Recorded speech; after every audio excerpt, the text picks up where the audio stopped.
नमो नारायण। आज दोस्तों हम श्री एम की जो हम सीरीज लेकर चले हैं उनकी आध्यात्मिक यात्रा की, उसमें हम आज आगे की एक कड़ी जोड़ेंगे जो जिसका शीर्षक है गणेशपुरी के नित्यानंद और उनका जोरदार चांटा। कुछ अवधूत ऐसे होते हैं, कुछ हम घटनाएं हमारे जीवन में इस प्रकार की घटती हैं कि हमें उनका पता नहीं चलता, जिनका पता हमें बाद में पता चलता है। तो श्री एम के भी जीवन में एक इसी प्रकार की घटना हुई जो उन्हें लगभग 9 साल बाद समझ में आई कि मेरे जीवन में ऐसा क्यों हुआ था। तो चलिए प्रारंभ करते हैं। बहुत साल पहले मुंबई के पास गणेशपुरी में एक व्यक्ति रहता था।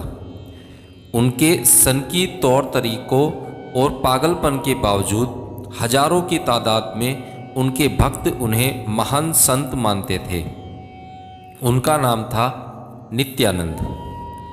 12 वर्ष की उम्र में उनके साथ मेरा रोमांचक भेंट हुई और जैसे ही उनकी नज़र मुझ पर पड़ी, उन्होंने मेरे दाएं गाल पर एक जोरदार चांटा जड़ दिया। उसी चांटे की अहमियत को समझने में मुझे 8 वर्ष का समय लग गया।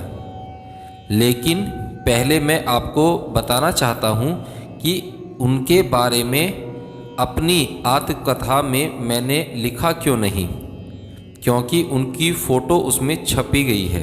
नित्यानंद जी की जो फ़ोटो है वो तो जो इनकी किताब है श्री एम की उसमें छपी है, पर जो है उनके बारे में और कुछ नहीं लिखा हुआ है, सिर्फ एक यही घटना उन्होंने बताई थी। कालक्रम के अनुसार नित्यानंद जी के साथ मेरी भेंट का जिक्र मेरे बचपन से संबंध अध्याय में ही होना चाहिए था, पर जब भी लिखने बैठूं, लाख कोशिशों के बावजूद दिमाग में कुछ आए ही ना। ऐसा लगे जैसे दिमाग बिल्कुल साफ कर दिया गया है।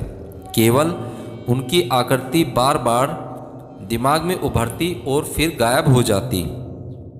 उसी को उनका इशारा मानकर मैंने उन पर अध्याय लिखने का विचार उस समय छोड़ दिया और बाकी अध्याय लिखने लगा। जब पूरी पांडुलिपि तैयार हो गई तब मैंने फिर एक बार कोशिश की, पर कोई फ़ायदा नहीं हुआ। फिर अचानक एक दिन ध्यान में ऐसा प्रतीत हुआ कि शायद नित्यानंद जी ही नहीं चाहते थे कि उनके बारे में कुछ लिखा जाए, कम से कम उस समय तो बिल्कुल नहीं। तब मैंने वह पांडुलिपि संपादक को भेज दी। मैं भूल गया था कि उनकी फ़ोटो तो पहले ही भेजी जा चुकी है। संपादक ने भी इस बारे में कुछ नहीं पूछा और किताब छप गई। साल भर बाद बांदीपुर के राजीव गांधी राष्ट्रीय पार्क के पास स्थित हिलव्यू से दूर नीलगिरी की पहाड़ियों को देखते हुए अचानक एक झटके में वह पूरी कहानी मुझे याद आ गई और तब से अब तक वह मेरे जहन में है। तो सुनिए वह कहानी। मेरी माँ की तरफ के परिवार में बहुत सारे लोग सनकी हैं, पर पिता के परिवार में केवल एक ही व्यक्ति ऐसा है जो पूरे परिवार से अलग थलग और कुछ अजीब सा है। मेरे पिता का परिवार अत्यधिक रूढ़िवादी न होते हुए भी इस्लाम के सिद्धांतों का पालन करता था। ये व्यक्ति थे अब्दुल अजीज़, स्थानीय स्कूल के हेडमास्टर। उन्हें पूरा परिवार अजीज़ भाई कहता था और छात्र उन्हें अजीज़ मियाँ सर। वे मेरे पिता के फुफेरे भाई थे और उम्र में उनसे काफ़ी बड़े। वे अविवाहित थे। इस्लाम धर्म के अनुसार इसे सही नहीं माना जाता। उससे भी बुरी बात यह है कि वह न तो मस्जिद जाते थे और न कभी नमाज पढ़ते थे। वे हिंदू ग्रंथ पढ़ते, योगाभ्यास करते और आत्मरक्षा की जापानी कलाओं, जूडो और जिजित्सु में माहिर थे। ये सब उन्होंने मदुरई के अमेरिकन कॉलेज में सीखा, जो कि एक जाना माना शैक्षिक संस्थान था। उनके ही मुंह से मैंने पहली बार कुंडलिनी शब्द सुना। मुझे वे एक लंबे और तंदुरुस्त बुजुर्ग के रूप में याद हैं। उनकी छोटी छोटी मूछें थीं और छोटे छोटे कटे चांदी के से बाल, जो कि उनके कठोर चेहरे को और भी कठोर बना देते थे। अधिकतर वे आधी बाजू की खाकी शर्ट और सफ़ेद टंगने तक की लुंगी पहनते थे। वे युद्ध में लौटे हुए सेवानिवृत्त सिपाही या पुलिस वाले लगते थे। उस उम्र में भी वे लड़ाई करने से नहीं झिझकते थे। उन्हें फौरन गुस्सा आ जाता था और जरा सा उकसाने पर वे हाथापाई के लिए तैयार हो जाते थे। मैंने उन्हें एक छतरी के हथियार के रूप में इस्तेमाल कर एक शराबी को वश में करते हुए देखा था। वे हर दूसरे महीने 40 किलोमीटर दूर अपने गांव पुल्लूर से हमसे मिलने चले आते और कुछ दिन हमारे साथ बिताकर वापस चले जाते। मुझे उनसे मिलना बहुत अच्छा लगता था। वे मुझे जुत्सु और जूडो सिखाते थे। मुझे योग आसनों और कलापट्टी का अभ्यास करते देखकर वे बहुत प्रसन्न होते थे। वे शार्लॉक होम्स के कारनामे मुझे पढ़कर सुनाते और सुरागों का पता लगाने के गुर सिखाते। उन्होंने मुझे योगियों के बारे में कई अद्भुत कहानियाँ सुनाई। उन्होंने बताया कि एक योगी ने कायाकल्प और कुंडलिनी की रहस्यमयी शक्तियों के विज्ञान को अपने शरीर पर अंकित करवा लिया था। इन गुप्त विषयों का ज्ञान इंसान को अत्यंत शक्तिशाली बना देता है। मेरे पिता उनकी ज़्यादातर कहानियों को बड़बोलापन कहकर खारिज कर देते थे, पर उनके मुंह पर ऐसा कहने का साहस उनमें भी नहीं था। एक तो वे उम्र में उनसे काफ़ी बड़े थे, अतः पिता तुल्य हुए। फिर वे उसी स्कूल के हेडमास्टर थे जहां पिता पढ़ते थे। एक दिन सुबह भरपेट नाश्ता करके आराम कुर्सी पर सिगार पीते हुए उन्होंने मुझे इशारे में अपने पास बुलाया। सिगार की बदबू के बावजूद उनकी कहानियाँ सुनने के लिए मैं उनके पास जाकर बैठ गया। एक जोखिम भरा काम करने को तैयार हो? उन्होंने फुसफुसाकर पूछा। अगर हाँ कहते हो तो मैं तुम्हें स्वामी नित्यानंद से मिलवाने के लिए ले जा सकता हूँ। स्वामी नित्यानंद एक रहस्यमय योगी हैं और उनके पास बहुत सी अद्भुत शक्तियाँ हैं, पर इसके बारे में तुम्हारे और मेरे अलावा किसी को भी पता नहीं चलना चाहिए। जरूर, मैंने कहा, पर कैसे? मैं तुम्हारे पिता से कह दूंगा कि तुम्हें अपने दोस्त के पुल्लूर के पास स्थित रबड़ के बागान में कुछ दिनों के लिए ले जा रहा हूँ, जहाँ तुम्हें जूडो का प्रशिक्षण दिया जाएगा और साथ ही गणित की पढ़ाई भी कराई जाएगी। मुझे लगता है वे मना नहीं करेंगे, पर क्या तुम अपनी माँ के बिना कुछ दिन रह लोगे? हाँ, मैंने कहा, और इसी तरह से ये साजिश रची गई। उस समय मोबाइल फ़ोन तो होते नहीं थे, बल्कि दूरभाष की लाइनें भी इतनी खराब होती थी कि हम आसानी से अपने सफ़र को गुप्त रख पाएँ। तो संक्षेप में हमने 4 दिन सफ़र किया, चेन्नई तक रेलगाड़ी से, फिर मुंबई और अंत में बस से मुंबई से गणेशपुरी तक। हम सुबह 11 बजे गणेशपुरी पहुँचे और सीधे नित्यानंद जी के निवास पर जा धमके, जिसका नाम था कैलाश। तब तक मैं बेहद थक गया था, क्योंकि कई दिनों से ढंग से सोया भी नहीं था, भूखा था और सिर में भी थोड़ा दर्द था। फिर घर की याद भी सता रही थी। परिवार के बिना पहली बार यात्रा कर रहा था मैं। हमें एक लाइन में खड़ा करके इंतज़ार करने को कह दिया गया। कम से कम 50 लोग संत के दर्शनों के लिए खड़े थे। आधे घंटे बाद एक दरवाज़ा खुला और हमें अंदर ले जाया गया। एक डरावना सा व्यक्ति आराम कुर्सी पर विराजमान था। उस विशालकाय व्यक्ति का रंग खूब काला और चमकदार था। उनका सिर मुंडा हुआ था। उस विशालकाय शरीर और उसके खूब मोटे पेट के मुकाबले उनका चेहरा छोटा था।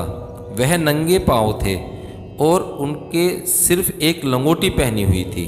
मुझे बहुत डर लग रहा था।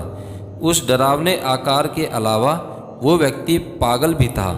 वो किसी अजीब सी भाषा में खुद ब खुद बुदबुदाता हुआ हाथों से अजीब अजीब इशारे कर रहा था। कभी कभी अचानक वह बिना किसी कारण के मुंह दबाकर हंसने लगता था। श्रद्धालुओं की पंक्ति उनके आगे से निकलती जा रही थी। उनके सामने पहुंचकर वे दंडवत हो जाते, आशीर्वाद मांगते और आगे बढ़ जाते। वह संत किसी को सिर छू लेते, किसी के सामने हाथ लहरा देते और किसी को जोर से चिल्लाते। क्षण भर के लिए तो लगा जैसे उसे पीट देंगे, पर अगले ही क्षण पंक्ति में खड़ा दूसरा व्यक्ति सामने आ जाता। हमारी बारी आई तो मेरे चाचा ने कसकर मेरा हाथ पकड़ लिया, पर तब भी मैं डर से कांप रहा था। नित्यानंद जी के सामने खड़े होकर लग रहा था जैसे कि पहाड़ के आगे खड़े हैं। मैंने भी बाकी श्रद्धालुओं की नकल करते हुए दंडवत प्रणाम किया। जैसे ही मैं सिर उठाकर खड़ा हुआ और उनकी ओर देखा तो अचानक मेरा सारा डर काफूर हो गया। वे बहुत ही प्यार से मुस्करा रहे थे। वात्सल्य से भरी उस मुस्कुराहट के साथ मलयालम में कुछ बुदबुदाते हुए उन्होंने मेरा सिर थपथपाया। जो एक आध शब्द मेरी समझ में आए थे वे थे, माल कैरुनुम, पहाड़ चढ़ने होंगे, और कुछ और, थोरुक्कुम थोरुक्कुम थोरुक्कुम पिनये, खुलना चाहिए, खोलना तो पड़ेगा ही बाद में। जब चाचा उनसे बोले कि वे उनकी बात समझ नहीं पाए तो वे नाराज हो गए और उन पर जोर से चिल्लाए, चलो निकलो यहाँ से। फिर गुस्से में ही उन्होंने मुझे देखा और मेरे दाएं गाल पर एक जोरदार चमाटा लगा दिया। लगा कि गाल को आग लग गई हो। तमाचा इतना जोर का था कि मैं गिर पड़ा। मेरे आंसू निकल पड़े और खुद को उठाते हुए मैं ज़ोर ज़ोर से रोने लगा। मेरे चाचा मुझे जल्दी से बाहर ले गए और समझाते हुए कहने लगे, तुम्हारी किस्मत बहुत अच्छी है, ये तो आशीर्वाद था। ऐसा आशीर्वाद तो कुछ ही लोगों को मिलता है। मैंने अपने आंसू पोंछे, पर उनकी बातों से मैं बिल्कुल सहमत नहीं हुआ। ये कैसा आशीर्वाद था? 9 साल के मासूम बच्चे को ऐसा थप्पड़? मुझे यकीन हो गया था कि ये संत बिल्कुल पागल हैं और पूरी यात्रा बिल्कुल बेकार थी। हमने जल्दी से एक होटल में खाना खाया और वापस हो लिए। वापसी के 4 दिनों के थकाने वाले सफ़र में मैंने अज्जी भाई से कोई बात नहीं की। हम वापस त्रिवेंद्रम पहुंच गए और किसी ने भी कोई परेशानी करने वाला सवाल नहीं किया। अपने माता पिता से मैंने झूठ बोला कि वहाँ मैंने जूडो सीखा और थोड़ा सा गणित भी। मेरे चाचा वापस पुल्लूर चले गए। जाते जाते उन्होंने कहा, मुझे नहीं पता कि इस तमाचे का क्या मतलब है, पर मुझे लगता है कि कुछ समय बाद तुम्हें अपने जीवन में इसका महत्व जरूर समझ में आ जाएगा। पर 16 साल की उम्र तक वह घटना मेरे लिए एक पागल व्यक्ति के पागलपन का एक विस्फोटक प्रदर्शन ही बनी रही। उसके बहुत समय बाद मुझे समझ में आया कि कुछ पहुँचे हुए ऋषि या संत, जिन्हें अवधूत भी कहा जाता है, अवधूत ज़्यादातर नंगे रहते हैं एक लंगोट में या फिर बिना लंगोट के भी, वे कभी कभी किसी खास वजह से इस तरह का अजीब व्यवहार करते हैं। उनका ऐसा व्यवहार हम जैसे नस्वर लोग नहीं समझ पाते। तब मैंने शुरू किया कि शायद इस तमाचे का वाकई कोई खास महत्व हो, पर वो था क्या, ये खुलासा कई साल बाद हुआ, जब मैं घर से भाग आया था और बाबा जी ने मुझे शिष्य के रूप में स्वीकार कर लिया था। बद्रीनाथ की चरण पादुका नामक गुफा में रहते हुए बाबा जी ने मुझे सांस लेने की एक खास विधि बताई, जिससे ईड़ा नाड़ी की पूरी तरह सफाई हो जाती है।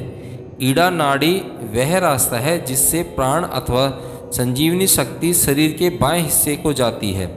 मैंने इसका पूरी तरह अभ्यास करके उसमें निपुणता प्राप्त कर ली थी और बाबा जी आश्वस्त थे कि मेरा ईड़ा नाड़ी पूरी तरह शोधित हो चुकी थी। जब मैंने बाबा जी से पूछा कि अब पिंगला नाड़ी के लिए भी ऐसा ही कुछ करना पड़ेगा, तो उन्होंने हंसकर कहा, वह तो बहुत साल पहले ही तुम्हारे सीधे गाल पर पड़े स्वामी नित्यानंद जी के तमाचे ने ही कर दिया था। सो यह नाड़ी तो बिल्कुल साफ सुथरी है, तुम्हें कुछ भी करने की ज़रूरत नहीं। मुझे पता है तुम्हें लगता था वे पागल आदमी हैं, पागल संत हैं। ऋषियों और संतों के अजीब व गरीब तरीके होते हैं और अधिकतर वे हम जैसी छोटी बुद्धि वालों की समझ से काफ़ी परे हैं। तो इसलिए साधु संत कई बार हमारा बचाव करने के लिए बहुत अजीब तरह के कह सकते हैं कि वो अपनाते हैं, पर उससे हमें कुछ भी घबराना नहीं चाहिए। मिलते हैं अगले एपिसोड में।